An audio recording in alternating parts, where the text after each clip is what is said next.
Hola a tots. Este vídeo és per ensenyar-vos com podeu escriure un correu d'una manera correcta, perquè a vegades ens arriben correus que estan mal escrits, que en l'assumpte no posa el que toca, aunque anem allà i així ja no tornarà a passar. Bé, el primer que teniu que fer quan es comenceu a fer un correu és, evidentment, donar-li a redacta. ¿Vale? Una vegada que tenim, doncs ja ens surt el missatge nou. Bé, el missatge nou per aquí doncs és la persona a la que va adreçada el correu. Com ho fem? Doncs nada, posem el nom. Si no ho sabeu, a l'institut només posant el nom de la persona doncs sortiran diverses opcions. Si jo vull que enviar el correu a un alumne que es diu Álvaro, doncs jo posaria Álvaro i me té que sortir. Si no n'hi ha, és que no n'hi ha cap Álvaro. Bé, me l'enviaria a mi mateix. Si jo pose Anna, doncs ja estic així, Anna Mut. Molt bé. Un assumpte. Lo de l'assumpte és un problema, perquè a vegades poseu en assumpte tot el correu. En assumpte només heu d'escriure el motiu del correu. Si és un dubte de tecnologia, doncs poseu dubte tecnologia. Si és perdoneu, la primera sempre en mayúscula. Si és una altra cosa, doncs lo que tingueu que posar, però només el motiu. Molt bé. Lo primer de tot és saludar a la persona. No si es comença el que volia, no, saludar. Hola, bon dia, hola. Doncs jo vaig a posar bon dia. Bon dia. Coma. Posem una coma i després es comença a explicar el motiu per el que estic escrivint el correu. Tinc un dubte de lo que siga. Molt bé. Quan ja estigui explicat, al final heu de despedir-vos o posar alguna cosa. Pues moltes gràcies, és el més normal. Moltes gràcies. Vale.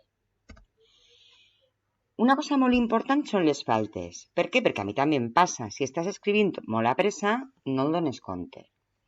Si una vegada revisat no ho tens molt clar o te costa molt d'escriure, pots passar un corrector. No costa res passar un corrector. Quin corrector podeu utilitzar? Bé, ara escriuré així uno que a mi m'agrada molt, sobretot en català, que és Softcatalà. Este programa el que fa és corregir-vos les faltes. Es pot utilitzar per a traduir, però és millor que intenteu vosaltres escriure i així després vos donareu compte de les faltes que heu fet.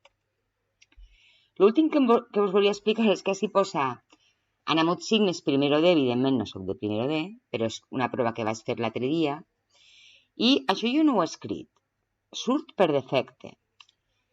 No estaria mal que cada un de vosaltres vos fareu alguna cosa així. Això es diu signatura. I si vosaltres ja poseu el vostre nom, curs i l'institut, en cada correu que envieu ja sortirà. Com ho podeu fer? Vale. Si aneu a la part de dalt, a ajustes o a configuració i pitgeu, vos posa mostra tota la configuració. Pigeu damunt de mostra tota la configuració i vos surt idioma, número de telèfon, això no fa falta que poseu res. Aneu cap avall, la foto sí que podeu posar la foto vostra i arriba un moment que posa signatura. Normalment la meva signatura és professora de tecnologia,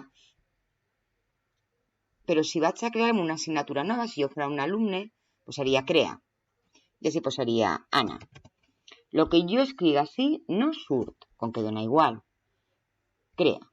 I ara sí que el que tinc que escriure així al costat és el que jo vull que isca després d'escriure un correu. Doncs jo passaré Anna Mut Signes, a baix el curs, doncs segon B, i a baix IES Emili Darder.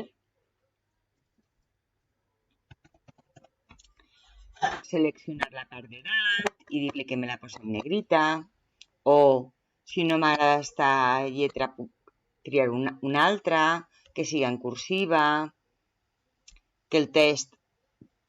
Però bueno, jo ho deixaré en negre, perquè és que si no... Vale? Ja tinc així la meva assignatura. A lo millor la vull una miqueta més gran, pues la posaré gran. Hala, ahí està.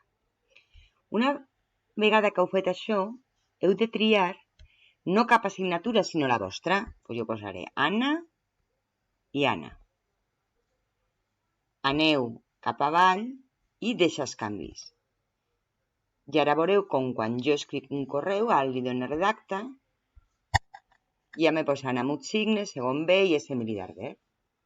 Bé, si teniu algun dubte, me ho demaneu a classe, però a partir d'ara no teniu ningú problema per escriure els correus bé. Vale, fins demà o fins que ens tornem a veure a classe. Adeu.